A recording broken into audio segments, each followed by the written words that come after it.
Becky. I hope you are well. I bring you awesome, fun, and timely content on all my platforms. So make sure you like, you comment, you share, and please subscribe. Subscribing is free.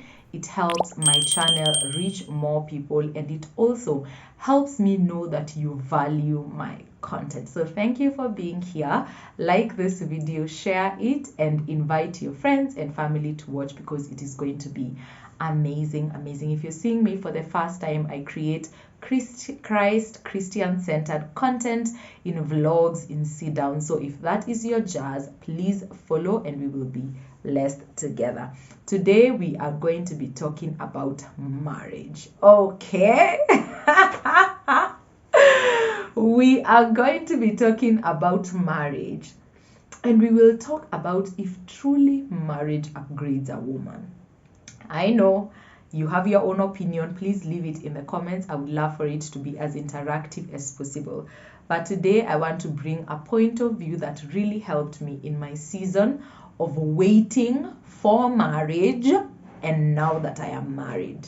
Does it really upgrade a woman? And we will delve into it. And the first thing I need you to understand is that marriage is God's idea. So if you expect that in this video you will hear me bashing marriage and telling you how marriage is bad, how you should not desire marriage, this is not that kind of video. Okay? Disclaimer.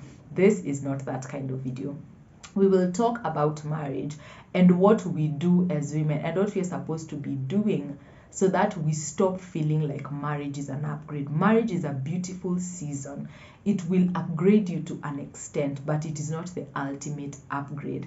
I have seen people on social media say, oh, I cannot get married to a man who does not pray for 3 hours. I cannot get married to a man who does not earn 1 million. There are even threads dedicated to over-glorifying marriage and over-glorifying it above every other thing. That, oh, having a car does not supersede marriage. Having children does not supersede marriage. Having 5 degrees, marriage is the ultimate. Marriage is the ultimate.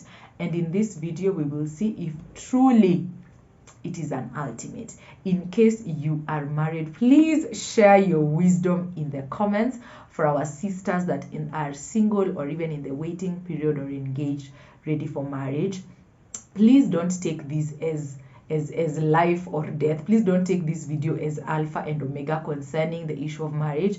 I'm just going to be sharing my revelation. Feel free to comment down below on what you think and your ideas and what your understanding of the issues we will delve into today are about. So, as a woman that is seeking marriage, if you want marriage to actually not feel like the ultimate upgrade, I will need you to do the following. The first thing that I personally did, and I'm going to be speaking from my own experience, when I was praying for marriage, and it is not wrong to pray about marriage, it is not wrong to desire marriage, because marriage is of God, and He will not give you a desire if it is not in His will. So if you're desiring marriage, if you're praying for marriage, please keep it up, pray about it, fast about it, invite others to pray about it, read books, be knowledgeable about it. But the first thing that I found that really helped me not feel like I was a slave to this idea of getting marriage was growing spiritually. When I got to know the Lord, when I got saved, when I built my relationship with God, the more time that I spent with God, I realized that, Becky, you are enough. Becky, you are beautiful. Becky, you are gorgeous. Becky, you have purpose, and it is time that you walk in that purpose, even in this season of waiting for marriage. At times, as young women, we feel like marriage is the ultimate upgrade because you don't even know your purpose. You feel like this man will come into your life and upgrade you and give you your purpose and give you this calling, and you will be able to realize the calling that the Lord has over your life when you find this man, which is a lie of the enemy. I will need you to walk with the Lord. I will need you to have a relationship with the Lord first, before you go and expect a man to tell you what your purpose is, before you go and expect a man to reveal to you your purpose. It is not possible for any human being to do that for us. It is only God that can do that for us. And we find that at times you get married and you realize very, very quickly that you actually do not know your purpose, that you actually don't know what you're called for, And let me tell you, the person you marry is intertwined with your purpose. So if you don't know your purpose and they don't know their purpose, then the both of you are lost. You spend so much time fighting and trying to figure things out because the both of you don't even know what you are called for. So finding your purpose will make it so seamless for you to find your partner. Most of us, our partners are attached to our purpose. Most times the person you marry will affect your purpose all the time, because you will spend, imagine if you are supposed to live for 200 years and you get married at 20.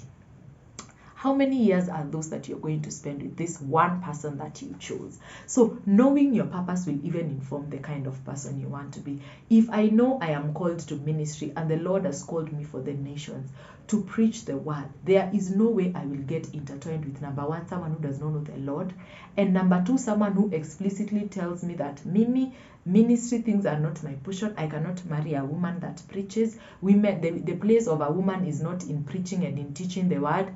There's no way I will be joined to such a man, because that is literally opposite my calling. It is parallel to my calling. So knowing your calling, having a relationship with God is the first thing you need to do. Understand who you are, understand what you have been called for, and stepping into it will usher you into a season where marriage will now become a blessing and an enhancement to your ministry, and it will not be the ultimate upgrade as society tries to make it sound. The other way that helped me realize that marriage was not an ultimate upgrade is when I realized my financial stability. Ladies, I will need us to agree on this. I know it might be hard, it might be a tough pill to swallow, but I don't know why you're just seated. You're not studying anything. You're not pursuing education. You're not looking for a job. You're not saving. You're not investing. And you're seated expecting that a man will come and just sweep you off your feet, that you will get married to the richest man in Dubai. That is your expectation. You are expecting wrong, and you will be very disappointed. When you are financially stable, when you have your own thing going, money will not be a factor. Financial stability will be a factor, but money will not be something that will cause you to get entangled with the wrong person. And I see this happening a lot. I have seen this a lot, even with people around me, that, oh, I'm just with him because he has money. I don't have money. He pays my rent. So even when he beats you, you'll be there. This is why people stay in abusive relationships, because you don't have your own. You don't have anything that you can use, you can sell even as a service. You don't have anything you can offer as a good or a service that you have built to ensure that someone will not take advantage of you simply because they are providing for you financially. And this is a trap that we are falling into even as young people. You see someone doing so bad at school, someone not putting effort even to work and to begin or to start a business or to work even their passion, and they're like, no, me, I'll get married to a rich man. Baby girl, even that rich man needs someone who is able to steward the money that he has. The moment he sends you 1 million once to start a business, and in 2 weeks your account balance is zero and there's no business, do you think he will send you that money again? Of course he will not. He did not get into wealth by throwing away money. Do you understand? So even as you pray for a financially stable man, even as you pray for a man that will take you back to school, what are you doing with what you already have? Are you selling something? Are you in business? Are you growing in your career? What are you doing to ensure that financially you are somewhere, so that you don't get with someone and you get to a point of realizing that this person is abusing me, I cannot walk away because I have nothing to my name. Invest. Even let me tell you, when men see you with your own, when men see that you have money of your own, when men see that you're working hard, you have a salary, you pay your bills, they will respect you. Get it from me. When men see that you're doing something, even online, you're selling a service, you're creating content, you're saving up money, they will respect you. Please, I am even going to come close. Hear me and hear me well. They will respect you. Let no one lie to you. Do not be cheated. Look into my eyes as I say this. Get your own. Don't sit back and expect that a man will just come and miraculously give you everything you've ever wanted. They will, but they will expect you to steward. When and where do you learn how to steward? By working, by having your own, by learning how to budget. Do you understand? You don't want to be that wife that your husband is going to give you a monthly budget and then all of it is spent in one day. You did not buy anything that was needed for the house. That is not good stewardship. So make sure that you get your own. Be financially literate. Be financially stable so that marriage is not your ultimate upgrade to financial freedom. Number 3, build social relationships and friendships. Have a social life. Where will you meet this man if you don't have a social life? I see jokes. I see people sharing memes that, oh, God will just drop a man from heaven because I'm an introvert. I'm always in my house. Open your eyes. When he says watch and pray, you're not watching in the comfort of your house. You have to be outside to watch. What are you watching? Your wall? You're watching your wall and praying? No. You know, at times we hear these things and we misinterpret them and end up in error. So build socially. Have relationships. Have contacts. Have friendships. Even in the Bible, we see that the people who are called by God had friendships. Do you get? David had Jonathan. Moses had Aaron to help him in his calling. You know, Samuel had Eli. We see people had helpers. And if you don't have a social life, if you don't have friends, Ruth had Naomi. Naomi had Ruth and Oprah. If you don't have, Esther had her Mordecai. If you don't have people in your life that you spend time with, people that you have fun with, you will get to marriage, you will get married to this person and they will be your all in all. They will be Alpha and Omega because you have nothing else. You have no one else. They will be the only person you can talk to. They will be the only person you can confide in. And when you're fighting, you will be lost because you have no one to call. You don't have mentors. You don't have friends. And this whole thing of this 21st century, oh, when you get married, you cannot have single friends. Just have friends who are married. That is a lie from the pit of hell. I rebuke it in the name of Jesus. It is not my portion. Of course, there are levels to friendships. That is where I don't understand when people say that when you get married, you can only have married friends. What is that supposed to mean? So if my sisters are not married, they should not be my friends. It doesn't make sense. Hear these things and take them with wisdom. Add your own wisdom. Be wise so that when some of these things are said, you don't just get trapped and you don't even know what you're talking about.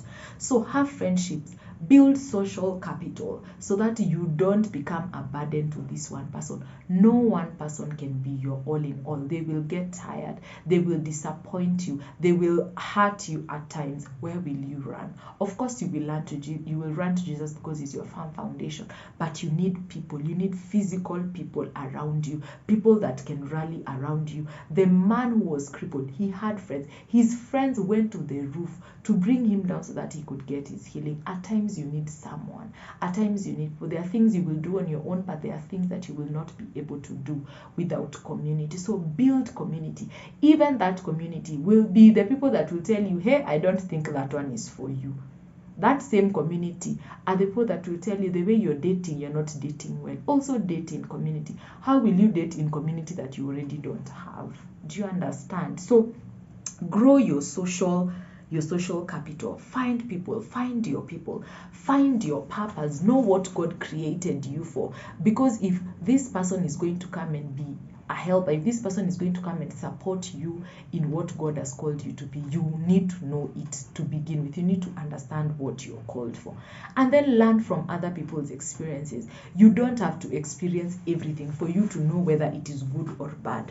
If growing up, you grew up in a family where your parents were physical with each other, you don't need to get married for you to know that being physical with each other is wrong. Like fighting, abuse, you don't need to experience it for you to know it is wrong. At times we end up in the wrong relationships because we are not learning. At times you feel like marriage is going to save you. No, deal with your trauma first. So Marriage will upgrade a woman who has already upgraded herself. Marriage will be the ultimate upgrade if only you have worked on this matter so that you do not become a burden. So as you pray for marriage, even if you're new to marriage, I'm only 1 year in, I may not have a lot to say, but I will say that which the Holy Spirit enables me to say. So understand and know that you need to be your own woman before you are added to someone else to be their wife. How will you be a good wife if you yourself don't know who you are? How will you be a good mom if you don't know who you are? How will you support that man in his vision and be the helpmate that you're supposed to be according to the word of God if you don't know what you're called to do? So I pray for you today as you wait on the Lord for marriage, as you pray about it, may the Lord give you wisdom. It is an upgrade for a woman that understands who she is, because she's not a burden to anyone. She's not begging, she's not borrowing, she's not already suffering and waiting for someone to save them. So grow spiritually, grow financially, grow socially, and find your purpose and heal so that you can be the best version of yourself. When you're the best version of yourself, I promise you that marriage will be that upgrade you have been waiting for. Thank you so much for watching. I hope you have learned. Share in the comments below your thoughts. Do you agree? Do you disagree? Let's converse about it. Like this video, share it with your friends and your family members, and I will definitely see you on the next video. Subscribe and turn the bell so that you're notified every time I upload a video. God bless you, and see you guys in the next video.